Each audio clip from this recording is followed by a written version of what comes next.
Hello বন্ধুরা, আমি মিষ্টি মনি। আমার ভয়েসে সুন্দর সুন্দর ভালোবাসার গল্প শুনতে আমাদের পড়শি ডায়েরি চ্যানেলটি সাবস্ক্রাইব করে পাশে থাকা বেল আইকনটি বাজিয়ে দিবেন। ধন্যবাদ।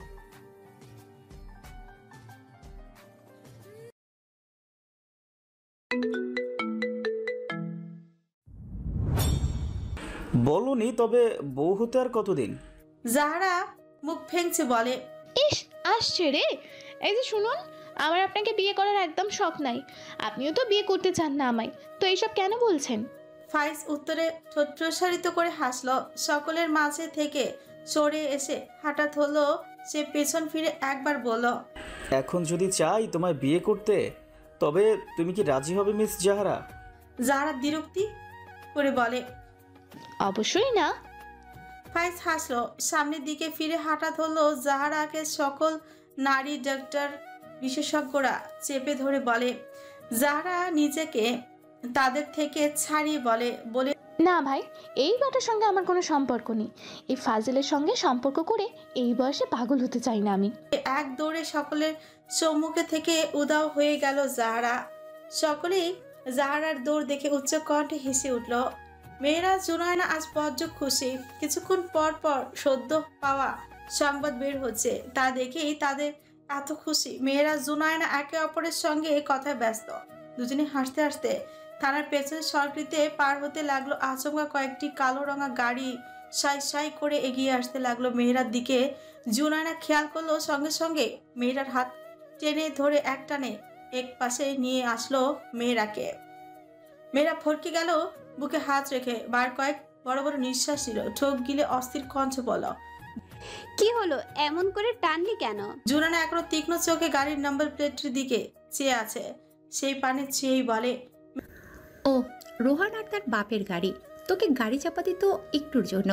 শালা গাড়ি চালাতে পারে না নাকি? মেয়েরা খিলখিল করে হেসে উঠলো। জুনায়না আফ্রিকুচকে চাইলো, সেই হাসির পানে বলল, তুই হাসছিস? মেয়েরা হাসতে হাসতে রাস্তার পাশে থাকা কাঠের বেঞ্চিতে বসে পড়লো। বলল, আরে পারলো না তো গাড়ি চাপা দিতে, তবে এইবার দেখ এখন থেকে থানায় দিনে কিভাবে যাওয়া আসা হয় তাদের। খুব হাসি পাচ্ছে রে জুনায়না। এবার জুনায়নার ঠোঁটের কোনো হাসি ফুটে উঠলো। সে মেয়েরার হাসি মাখা মুখ দেখলো, ফিরফির করলো। উফ, আসো মিস করলি এই হাসি। শব্দ তুলে ফোন বেজে উঠলো। মেয়েরার পকেট থেকে ফোন বের করে ফোনের স্ক্রিনে জল জল করতে থাকা নামটি দেখলো। আজ নামটি দেখে সে বিরক্ত হলো না। রিসিভ করলো। ওই পাশ থেকে আরশমানের কণ্ঠ ভেসে এলো, ওগো বউ, কোথায় আপনি? কখন আসবেন? আপনাকে ছাড়াই অবলার একা একা কিছুই ভালো লাগছে না।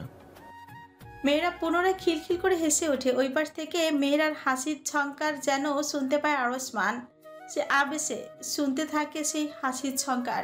মেয়েরা হাসির ইতি টেনে বলে, আমি আসছি। বলে ফোন রাখলো। মেয়েরা জুনায়নার দিকে চেয়ে বলল, চল জুনায়না। দরজার বাইরে থেকে তালা খুলে ফ্ল্যাটে প্রবেশ করলো জুনায়না। সকালে যাওয়ার সময় ফ্ল্যাটের বাইরে থেকে তালা দিয়ে গিয়েছিল, কারণ ওই সময়টিতে আঞ্জুমান প্রশান্ত দুজনেই গভীর ঘুমে আচ্ছন্ন ছিল। বসার ঘর পেরিয়ে যখন নিজের ঘরের দিকে যাবে তখনই দেখতে পেল প্রশান্ত আঞ্জুমানকে।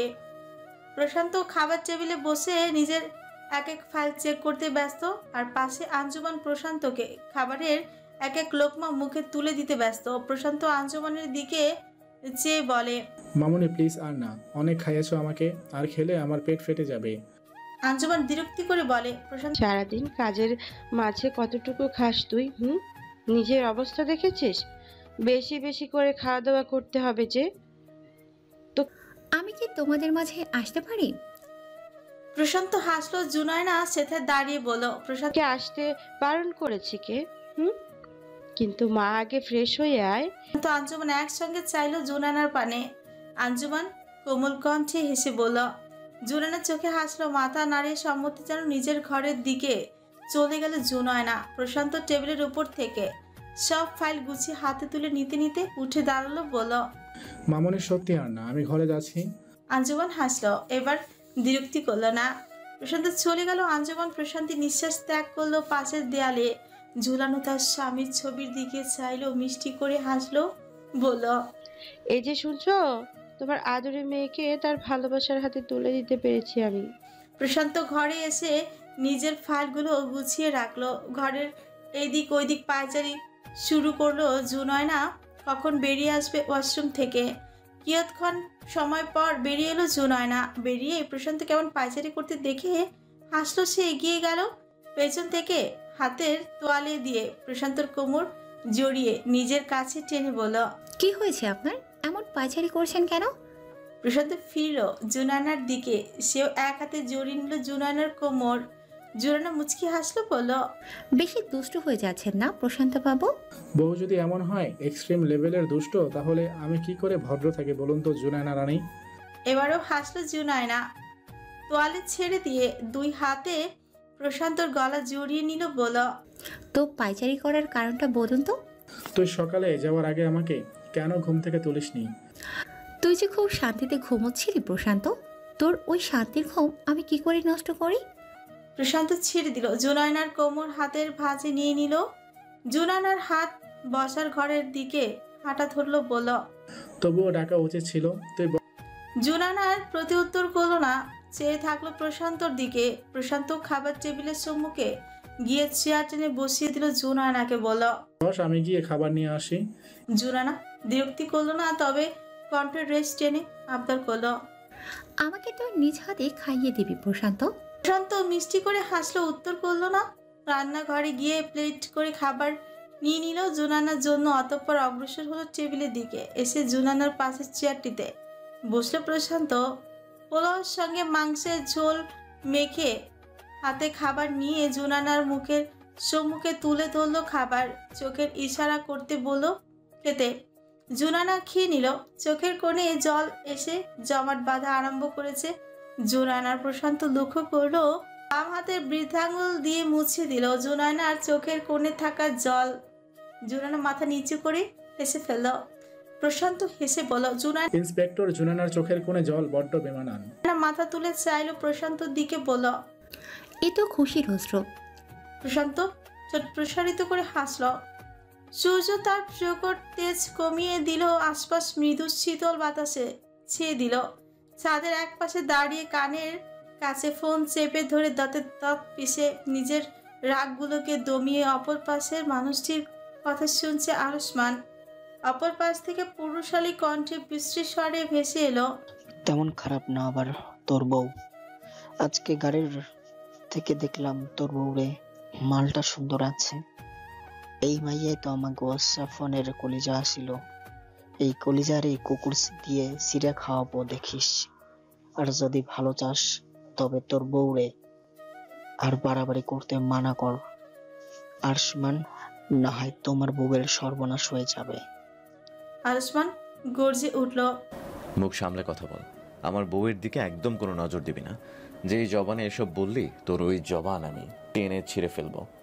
ওপাশে মানুষটি উচ্চ কণ্ঠে হাসলো। তাচ্ছিল কণ্ঠে বলল, আরুষ্মান, কে কার কি করবে দেখবো নে। শোন, বউয়ের সঙ্গে তোর ওই পুলিশ বান্ধবীরও দেখা রাখিস। আজকে ওর লাইকা তোর বউরে গাড়ি চাপা দিতে পারলাম না। তোর বান্ধবীটাও কিন্তু দেখতে চাঁদের টুকরা। তুই এত সুন্দর সুন্দর মাল কোথায় পাস রে আরুষ্মান? দাঁত পিষে বলে, তোর জবান সামলা। বয়স তো কম হলো না, এক পা কবরে চলে গেছে। মরার খুব শখ হয়েছে রে তোর। হ্যাঁ, তোর এই জবান আমি কেটে কুকুরকে খাওয়াবো। বলে ফোনের লাইনটি কেটে দিল আরুষ্মান। রেলিংয়ে দু হাত রাখলো দৃঢ়ভাবে। নিজের রাগকে দমানোর সর্বোচ্চ চেষ্টা করতেই থাকলো। এতক্ষণ যাবৎ ফোনের ওই পাশে রোহানের বাবাই ছিল। মেহেরা এসে নিজের ঘরটি খালি পায়। একটি শাড়ি নিয়ে গোসলে চলে যায় সে। এখন সে আয়নার সম্মুখে দাঁড়িয়ে নিজের শাড়ির কুচি ভাঁজগুলো ঠিক করে নিচ্ছে। আমাকে তো উন্মাদ বানিয়ে ফেললেন মেয়েরা। দরজার সম্মুখে দাঁড়িয়ে গালে হাত রেখে অনিমেষ চাহনিতে চেয়ে কথাটি বলল আরুষ্মান। মেয়েরা চমকিত নয়নে চাইলো আরুষ্মানের দিকে। লোকটি কেমন করে চেয়ে আছে। মেয়েরা খেয়াল করলো আরুষ্মানকে। পরনে তার ঢিলেঢালা কালো রঙা টি শার্ট, কালো রঙা ট্রাউজার, এলোমেলো চুল, নাকের ডগা সহ পুরো মুখখানা লাল বর্ণ ধারণ করে আছে। রেগেছিল নাকি আরুষ্মান? আরুষ্মান অগ্রসর হলো মেহেরার দিকে, সম্মুখে এসে দাঁড়ালো। মেহেরার আচমকা মেহেরাকে দৃঢ়ভাবে জড়িয়ে ধরলো আরুষ্মান। মেহেরা চমকালো, ভরকে গেল। আরুষ্মান বিড়বিড় করে, মেহেরা আপনার কিচ্ছু হতে দেব না আমি। আপনাকে ছোঁয়ার সাধ্য কার আছে? ফ্রিকুচকে ফেললো, বলল। কি বিড়বিড় করছেন আপনি? আরুষ্মানের দুই হাতের বাঁধন আরো দৃঢ় হলো, পুনরায় বিড়বিড় করলো। খুব ভালোবাসি আপনাকে। এবার যেন মেহেরা শুনতে পেল সেই শুকনো ঢোক গিলে মৃদু কণ্ঠে বলল, আমাকে ছাড়ুন আরুষ্মান, দরজা খোলা আছে, কেউ এসে এভাবে দেখলে কি বলবে? আরুষ্মানের একটু নড়চড় হলো না। সে এবার হাসলো, বলল, দেখলে দেখুক, আমি আমার বউকে আদর করছি, আমার প্রাণ, আমার সব কিছু সে। এই যে শুনুন, আজকে অন্যরা দেখে ফেলবে বলে ছেড়ে দিতে বলছেন, আপনার সমস্যা হচ্ছে না? আপনার মুখ অমন লাল হয়ে কেন আছে আরুষ্মান? আপনি রেগে আছেন? কি হয়েছে? এত প্রশ্ন একসঙ্গে। বলেই ছেড়ে দিল মেহেরাকে। আরুষ্মান কপালে অধর ছোঁয়ালো মেহেরা আঁখি পল্লব বুঝে নিল আরুষ্মানের টি শার্টের হাতের দিকটা খামচে ধরলো। আরুষ্মান নিঃশব্দে হাসলো, ঝুঁকে গিয়ে মেহেরার কানের কাছে এসে বলল, আমি এইটুকু ছুঁয়ে দিলে এতটা লজ্জায় মেয়ে যান আপনি। তবে আরো একটু কাছ থেকে ছুঁয়ে দিলে তখন কি হবে মেয়েরা? মেয়েরা নিঃশ্বাস ভারী হয়ে এলো, বন্ধ আঁখি পল্লব খুলে দূরে সরে এলো আরুষ্মানের থেকে। হাসপাস করে এদিক ওদিক চাইলো, তোয়ালে খুঁজে অন্যদিকে যে ভেজা চুল মুছে দিতে ব্যস্ত হয়ে পড়লো মেহেরা। আরুষ্মান হাসলো, মেহেরার হাত থেকে ছো মেরে তোয়ালিটা নিয়ে নিল, বলল, আমি মুছে দিচ্ছি। মেহেরা বিরক্তি করলো, বলল। না দিন, আমি পারবো। আরুষ্মান শুনলো না। মেয়েরা চুল মুছে দিতে শুরু করলো। মেয়েরা চুপ হয়ে গেল, দাঁড়িয়ে রইল। আরুষ্মান হঠাৎ বলে উঠল, আচ্ছা মেয়েরা, আপনার কাছ থেকে আবার কি ছুটি নেওয়া যায় না? আমার মনে হয় না ছুটি দেবে আমায়। আমি অসুস্থতার জন্য 1 সপ্তাহের মতো ছুটিতে ছিলাম, তার উপর বিয়ের জন্য একদিন যাওয়া হয়নি। এত ভাবার প্রয়োজন নেই, আপনি চাইলে আমি ছুটি নিয়ে দিতে পারি আপনার। আমি ভাবছি আমি প্রশান্ত, জোনায়না, ফাইজ মিলে বান্দরবান থেকে ঘুরে আসি, সাথে চাইলে জোহরাকেও নিয়ে নিতে পারি। মেয়েরা সময় নিয়ে বলল, এইখানে সবকিছু গুছিয়ে গেলে হয় না? আরুষ্মান মেহেরার মাথা মোছা শেষ করলো, তোয়ালেটা পাশে রেখে দিয়ে মেহেরাকে পেছন থেকে জড়িয়ে ধরলো কাছে। কাঁধের এক পাশে মুখ গুছে বলল, তা তো গুছিয়ে দেওয়া হবে, আমাদের আর কিচ্ছু করতে হবে না। যা করার সকল কিছু ম্যাজিস্ট্রেটের উপর মহল থেকেই ব্যক্তিবর্গরাই করে ফেলবে। আমার সঙ্গে অনেকেরই কথা হয়েছে, আমি তাদের রোহানের অনেক গোপন জায়গার খোঁজ দিয়েছি। মেহেরা শুনল, তবে সে যে কাঁপছে। আরুষ্মানের স্পর্শগুলো কাঁপিয়ে তোলে তাকে। মেহেরা আরুষ্মানের বাঁধন থেকে নিজেকে ছাড়িয়ে সরে আসলো, বলল, ভালোই হয়েছে, বান্দরবান যাওয়ার তারিখ ঠিক করা হলে আমাকে জানাবেন। আরুষ্মান মিটমিট করে হাসলো। মেয়েটা কাছে টেনে নিলেই দূরে চলে যায়। রাত হয়েছে। যাহারা ধূসরের কেবিন থেকে বেরিয়ে করিডোর পেরিয়ে হাসপাতালের প্রবেশ দ্বারের দিকে অগ্রসর হচ্ছিল, তখন হুট করে পাশে চলে আসে ফায়েজ। যারা ফরকে যায় 2 থেকে 3 হাত দূরে গিয়ে দাঁড়িয়ে থমকে বলে, ভাই তুই এমন প্রেতাত্মাদের মতো হুট হাত থেকে কোথা থেকে আসিস? ফায়েজ হেসে বলে, আরে তোমার টানে চলে আসি হুটহাট। যারা সন্ধ্যার কণ্ঠে বলে, এই আপনার কি হচ্ছে বলুন তো? আমার আবার কি হবে, আমি তো তোমার প্রেমে হাবুডুবু খাচ্ছি। আস্তাগফিরুল্লাহ, নাউজুবিল্লাহ। ভাই তুই আসলেই ঠিক আছিস তো? না, আমি তো তোমার প্রেমে পাগল হয়ে গিয়েছি। যাহারা শুকনো ঠোক গিলে বিড়বিড় করে যাহারা সূরা দুরুদ পড়ে। এই ফাজিলকে মনে হয় হাসপাতালের পেছনের জঙ্গলের পেতনিটা চেপে ধরেছে বলে এক পা করে পিছিয়ে যায় যাহারা। ফাইজ ফ্রিকুচকে যাহারার দিকে এগিয়ে যেতে যেতে বলে, যারা এই কি হলো তোমার? পিতুক কণ্ঠে শুধায়, কাছে আসবি না ভাই, দূরে যা, নয় জুতা পিটা করে তোর ঘাড়ে চেপে থাকা পেতনি ছাড়িয়ে ফেলবো। ফাইজ এগিয়ে আসতে আসতে অবাক কণ্ঠে বলে, আরে ওকে, কি সব বলছো? যারা এবার ভয়ে চোটে পায়ে থেকে চপ্পল খুলে ফাইজের উপর ছুঁড়ে মারে। ফাইজ চপ্পলটি এক হাতে ক্যাচ করে ফেলে, চোখ বুজে বড় করে নিঃশ্বাস নিয়ে চোখ খুলে থমকে বলে ওঠে, হোয়াট ইজ ইউর প্রবলেম জাহারা? যাহারা এবার শটান হয়ে দাঁড়িয়ে যায়, উচ্চ কণ্ঠে বলে, আমার না তোর সমস্যা ভাই। যে ছেলে আমাকে দেখতেই পারে না, সে সকাল থেকে কি সব উদ্ভট কথা বলে যাচ্ছে। বলে পাশে থাকা তার গাড়ির দরজা খুলে যাহারা গাড়িতে উঠে পড়ে। ড্রাইভার মামাকে দ্রুত গাড়ি স্টার্ট দিতে বলে। ফাইজ হো হো করে হেসে ফেলে, উঁচু কণ্ঠে বলল। আরে জুতাটা তো নিয়ে যাও। যারা জানলা দিয়ে মুখ বের করে বলে, ওই জুতা তুই রেখে দে ভাই, আমার লাগবে না। বলে মাথাটা ভিতরে ঢুকিয়ে নেয়, সঙ্গে সঙ্গে জায়গাটি থেকে প্রস্থান করে জাহারা গাড়ি। ফাইজ হেসে ফেলে জুতাটির দিকে চেয়ে থেকে বলে, তোমার আমার এই জুতার সম্পর্ক কবে যে ঠিক হবে? এইবার সবকিছু অন্যরকম হবে জাহারা বেগম। মেয়েরা ঘুম ঘুম চোখে চাইলো আরসমানের দিকে। পর্দা ভেদ করে ভোরের শীতল বাতাস মৃদু বেগে ঘরে প্রবেশ করেছে। সেই বাতাসে দুলছে আরসমানের ঝাঁকড়া চুলগুলো। আরসমান মেয়েরাকে দু হাতে জড়িয়ে ধরে আবেশে ঘুমাচ্ছে। মেয়েরা আরসমানের বাঁধন থেকে নিজের হাত ছাড়িয়ে নেয়। কিয়ৎক্ষণ তাকিয়ে থেকে তার হাতটি বাড়িয়ে দেয় আরসমানের চুলের ভাঁজে। এখন বোধ হচ্ছে আরসমানকে নিয়ে তার সকল ভাবনা হওয়া উচিত। এই মানুষটিকে ঘিরে তার ভাবনার জগৎ হলেই তো মেয়েরা তার পুরো না হলেও অর্ধ জীবন গুছিয়ে ফেলতে সক্ষম হবে। মেয়েরা আনমনে মুচকি হেসে ফেলে। সে বিড়বিড় করে, পুরো ইঁদুরের বাচ্চার মতো দেখতে, কিন্তু আস্ত একটা শয়তান। ইচ্ছে করে এই চুলগুলো ছিঁড়ে দেই। বিয়ে হতে না হতেই এমন করে জড়িয়ে ধরে ঘুমায় কে? আরসমান আরো দৃঢ়ভাবে মেয়েরাকে জড়িয়ে ধরে ঘুমানোর কণ্ঠে বলে, কি ব্যাপার মেয়েরা, বিয়ে হয়েছে তেমন করে ছুঁয়েও দেখিনি, শুধু বউকে জড়িয়ে ধরে ঘুমাচ্ছি, তাই এসব বলা অফ দিন। আর আমার চুলে হাত দিলেন যে? আরসমান আরো দৃঢ়ভাবে মেয়েরাকে জড়িয়ে ধরে ঘুম জড়ানো কণ্ঠে বলে। মেয়েরা ফরকে গেল, চোখ দুটো বড় বড় করে ফেলো। ইস, কি সাংঘাতিক লোকটি! বুঝলো কি করে? আরসমান পুনরায় সেই কণ্ঠে রেস্ট টেনে বলে, কি হলো বলুন। মেয়েরা এবার নিজেকে ছাড়াতে ব্যস্ত হয়ে পড়লো। আরসমান এবার চোখ খুলে চাইলো। মেয়েরাকে ছেড়ে দিয়ে উঠে বসলো আর মোড়া ভেঙে পড়ল। বড্ড জ্বালান আপনি, পিলাইয়ের বাচ্চা একটা। মেয়েরা উঠে বসে প্রিয়কুচকে বলে, হ্যাঁ, কি বিলাইয়ের বাচ্চা? বিলাইয়ের বাচ্চা কাকে বলছেন আপনি? আরসমান মেহেরার দিকে ফিরে চাইলো। মেহেরার গাল টেনে দিয়ে বলে, এই যে ও লেলে আমার বিলাইয়ের বাচ্চা বউটা, কেন তুমি জানো না কাকে বলছি? মেয়েরা আরসমানের হাত নিজের গাল থেকে সরিয়ে বলে, আপনিও কম না, একটা ইঁদুরের বাচ্চার মতো দেখতে। আরসমান মেহেরার দুই দিকে দু হাতে ভর দিয়ে ঝুঁকে যায়, বলে, আমি ইঁদুরের মতো দেখতে? মেয়েরা পিছিয়ে যায়। বিছানা ছেড়ে পাশের চেয়ারে ঝুলতে থাকা তাওয়াল নিয়ে ওয়াশরুমে দৌড়ে যায়। আরসমান হাত পা ছড়িয়ে বিছানায় শুয়ে পড়ে, বলে, বউ আমার শুধু পালাই পালাই করে, এমন করলে আর একটু গাঢ়ভাবে ছুঁয়ে দেখবো তাকে। আমার বংশীকে আর আগানো হবে না, আরসমান দিয়ে কি খান বংশের সমাপ্তি হবে?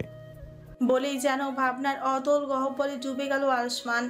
মেহেরা আরসমান খান বাড়ির জন্য বেরিয়ে পড়ল। মেহেরার পরনে ইন্সপেক্টরের ইউনিফর্ম। মেহেরা থানার সম্মুখে নেমে যাবে, ডিউটি শেষ করে তবে বাড়ি ফিরবে। আরসমান গোল গোল চোখ করে মেহেরার দিকে চেয়ে আছে। মেহেরা আঁচ চোখে চেয়ে বলে, সমস্যা কি? এইভাবে তাকিয়ে আছেন কেন? তাহলে আপনি কি চান, পরনারীর দিকে চাইব? মেয়েরা তড়িৎ গতিতে চাইলো আরসমানের দিকে চেয়ে বলল, আপনার তো দেখছি চরিত্রের সমস্যা। পরনারীর দিকে কেন চাইবেন? আমার চরিত্রে ফুলের মতো পবিত্র, তবে বউ আমার তার দিকে চাইলে কেমন করে, তাই তো জিজ্ঞেস করলাম। মেয়েরা তার সামনে চলে আসা চুলগুলো কানের পিছে গুজে দিয়ে বলে, পরনারীর দিকে চাইবেন না? কেন, চাইলে সমস্যা কি? মেয়েরা বিরক্ত হয়, তিক্ত কণ্ঠে বলে। চাইলে চোখ তুলে রেখে দিব। আরসমান নিঃশব্দে হাসলো। তার মনে তো ফুল ফুটেছে। ইস, বউ তার একটু ফুটেছে। আরসমান গলা খাকারি দিয়ে বলে, আরে জেলাস ইন্সপেক্টর সাহেব। মেয়েরা পাশ ফিরে চাইলো আরসমানের দিকে, ভাব নিয়ে বলল, জেলাস আবার আমি তো বললাম এই জন্যই যে আপনার বউ আছে আপনার, সে যেমনই হোক না কেন, তাই বলে আপনি কিনা অন্য মেয়ের দিকে তাকাবেন? এইসব কি মোটেও ভালো কাজ?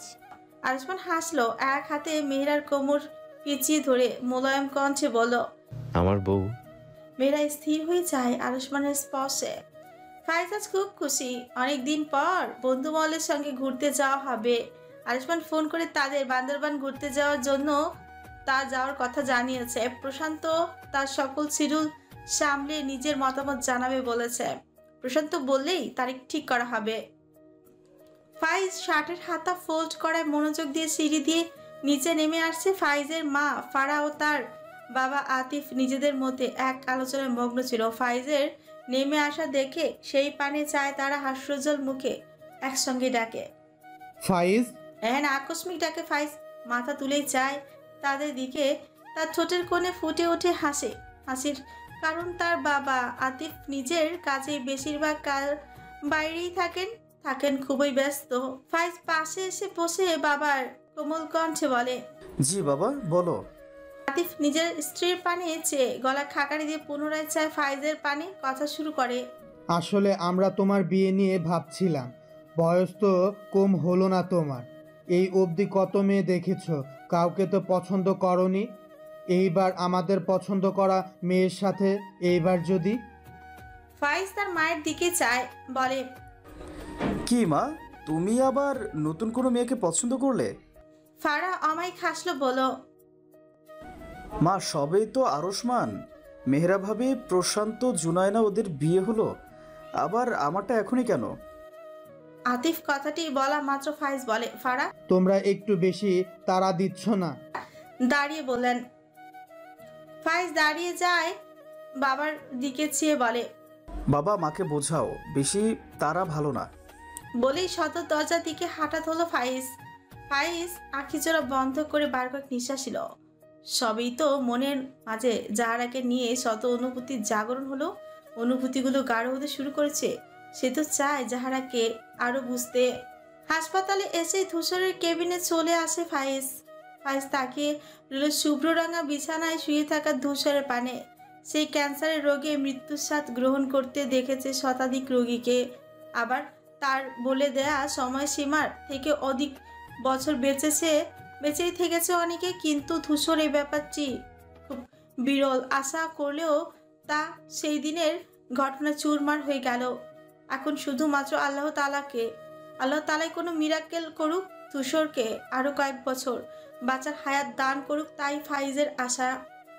যাহারা তার হাতে থাকা স্টেথোস্কোপ এর দিকে চেয়ে অধিক ভাবনায় ডুবে গিয়ে ধূসরের কেবিনের দিকে অগ্রসর হচ্ছিল। কেবিনের ভিতরে প্রবেশ করার সময় সে খেয়ালই করে না ফাইজ তখনও কেবিনের দরজার সম্মুখে দাঁড়িয়ে। ধাক্কাটা ফাইজের সঙ্গেই লেগে যায় যাহারার। যারা তস্র হয়ে চোখ মুখ কুচকে ফেলে, তিক্ত কণ্ঠে ফাইজের দিকে চেয়ে বলে ওঠে, সমস্যা কি? খাবার মতো দাঁড়িয়ে আছেন কেন? ফাইজ ফ্রি কুচকে ফেলে। যাহারার মুখ চেপে ধরে বলে, আস্তে কথা বলো। যাহারা হাত দিয়ে ফাইজের হাত সরানোর চেষ্টা করতেই থাকে, মনে মনে আওড়াতে থাকে, এই ফাজিল আজ প্রথম দিন থেকে এই অবধি সব প্রতিশোধ তুলবে নাকি? আমার মুখ চেপে ধরে মেরে ফেলবে নাকি আমাকে? মনে মনে আমাকে গালি দিচ্ছ নিশ্চয়ই।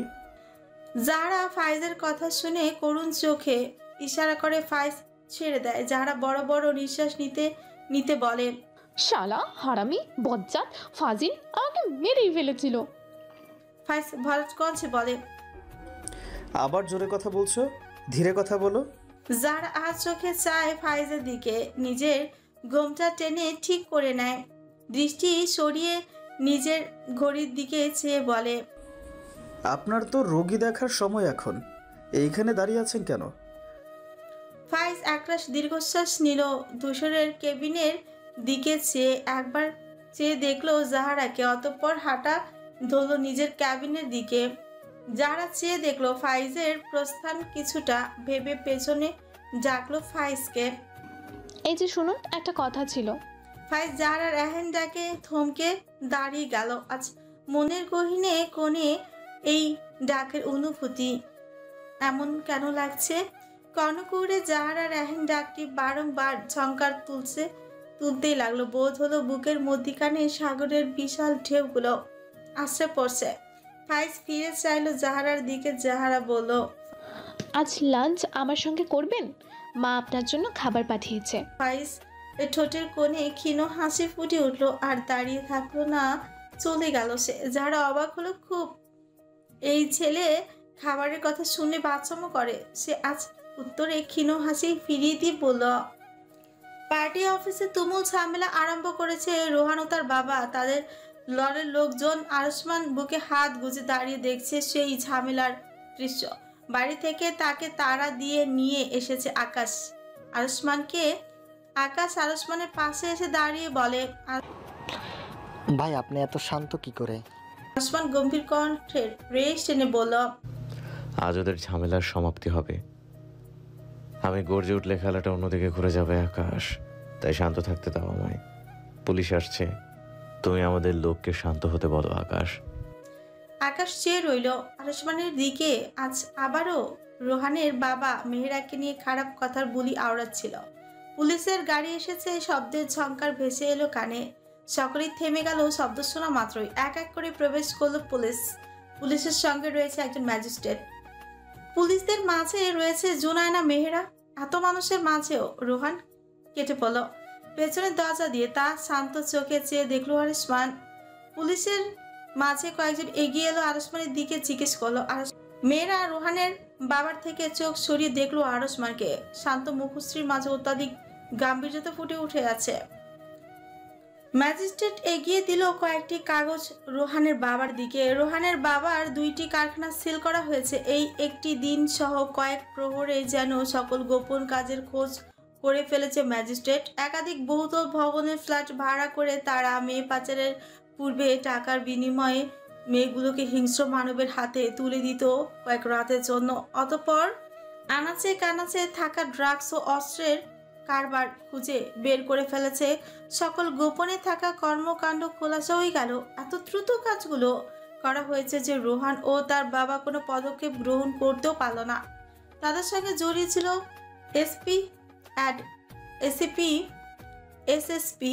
তারা তো কয়েক বছর কয়েক প্রহরে পাগলের মতো ছোটাছুটি করেছে এক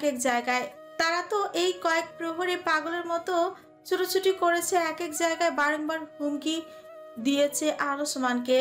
কোনো কথাই বলল না রোহানের বাবা। সে তো কটমট চোখে চেয়ে আছে আরুষ্মানের দিকে। ম্যাজিস্ট্রেট চোখের ইশারায় বলল রোহানের বাবাকে গ্রেপ্তার করতে। জুনায়না এগিয়ে আসলো, হাত করে পরিয়ে দিল রোহানের বাবাকে। লোকটি তার কটমট চাহনি নিক্ষেপ করলো জুনায়নার দিকে। জুনায়না দায়সারা ভাব নিয়ে বলে, এমন করেছি লাভ নেই। গ্রেপ্তার করা হলো রোহানের বাবা সহ উপস্থিত তার দলের লোকেদের।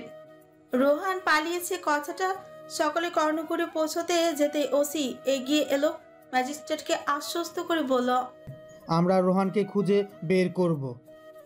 আরুষ্মান নিশ্চুপ দর্শকের ন্যায় সকল কিছু দেখলো। বেরিয়ে যাওয়ার জন্য পা বাড়ালো। মেহেরা তা দেখে এগিয়ে এলো আরুষ্মানের দিকে। আরুষ্মানের মুখশ্রী গাম্ভীর্যতা কেটে গেল, মুখশ্রী হয়ে উঠল সচল। মেহেরা ক্ষীণ কণ্ঠে বলল, আপনি ঠিক আছেন? আরুষ্মান মৃদু ঝুঁকে গেল, মেহেরার দিকে বলল, অবশ্যই ঠিক আছে ইন্সপেক্টর সাহেবা, আমি বাইরেই গাড়িতে আছি। আপনাকে হয়তো এখন রোহানকে খোঁজার জন্য নামিয়ে দেয়া হবে। আমি কিন্তু আপনার সঙ্গেই আছি। আমার গাড়ি আপনাদের থেকে খানিক দূরেই থাকবে। বলেই বেরিয়ে গেল আরুষ্মান। পুলিশের অর্ধেক ফোর্স নামিয়ে রোহানকে খোঁজার জন্য এসএসপিকে তাদের পথ থেকে সরিয়ে দেওয়ার উদ্দেশ্যে উদ্যোগ নেওয়া হচ্ছে। Additional deputy inspector general of police এখন উপর থেকে সকল কিছু দেখাশোনা করছেন। পুলিশ ভ্যান এগিয়ে যাচ্ছে তাদের সন্দেহভাজন জায়গাগুলোতে। পুলিশ ভ্যান থেকে কয়েক হাত দূরে তাদের অনুসরণ করে আসছে আরুষ্মান নিজের গাড়ি ড্রাইভ করছে। শার্টের উপরের দিকে কয়েকটি বোতাম খুলে রেখেছে। এক হাতে ড্রাইভ করছে তো অপর হাতে ফোনের কানের সঙ্গে চেপে ধরে কথা বলছে আকাশের সঙ্গে। ওই পাশ থেকে আকাশ যখন বলল, ভাই দেখা মিলেছে তার? আরুষ্মান হাসলো, বলল, আকাশ কারো হাতে পড়তে দিও না তাকে। সে যে এখন আরুষ্মানের জালে ধরা পড়েছে। ভাই আপনি এখনই বললে তাকে ধরতে পারি আমরা। সবুর করো আকাশ, ও যত দূর যেতে পারে যেতে দাও। শুধু চোখে চোখে রাখো ওকে। আমার হিংস্র প্রাণীগুলোর খাবার রোহান। ওর বাবাকে তো এর চেয়ে বড় উপহার আমি দিতে পারি না আকাশ। হাসলো, বলল, ভাই ভাবির তো প্রোটেকশন দরকার, তার জন্য গার্ড রাখা দরকার নয় কি? আরুষ্মান বলল, আমি আছি তো তার জন্য। এখানে মেয়েরা জুনায়নার খেয়াল রাখবো আমি। এখানটা দেখলেই হবে। বলেই ফোন রাখলো আরসমান। শার্টের আরেকটি বোতাম আনব্লক করলো, ঠোঁটের কোণে ফুটে উঠলো তার এক প্রশান্তির হাসি। নিজের সন্দেহ ভাজন এলাকায় খোঁজ করেও পেল না রোহানকে পুলিশ। মেয়েরা জুনায়না এক পাশে দাঁড়িয়ে নিজেদের মধ্যে কথায় ব্যস্ত। দূর থেকে গাড়িতে বসে তা দেখছে আরসমান। জুনায়না মেয়েরাকে বলে, চিন্তা করিস না, রেহানকে আমরা খুঁজে না পেলেও একজন ঠিকই খুঁজে পাবে অতি সহজে। বলতে গেলে খুঁজে পেয়েও গিয়েছে এতক্ষণে। মেয়েরা জিজ্ঞাসু কণ্ঠে বলে, সে কি এমপি সাহেব? জুনায়না হাসলো, মাথা নাড়িয়ে হ্যাঁ বলল। তাদের পাশে এসে আসাদ দাঁড়ালো, বলল, আপনারা বাড়ি চলে যান, রোহানের খোঁজ আবার কাল থেকে শুরু করব।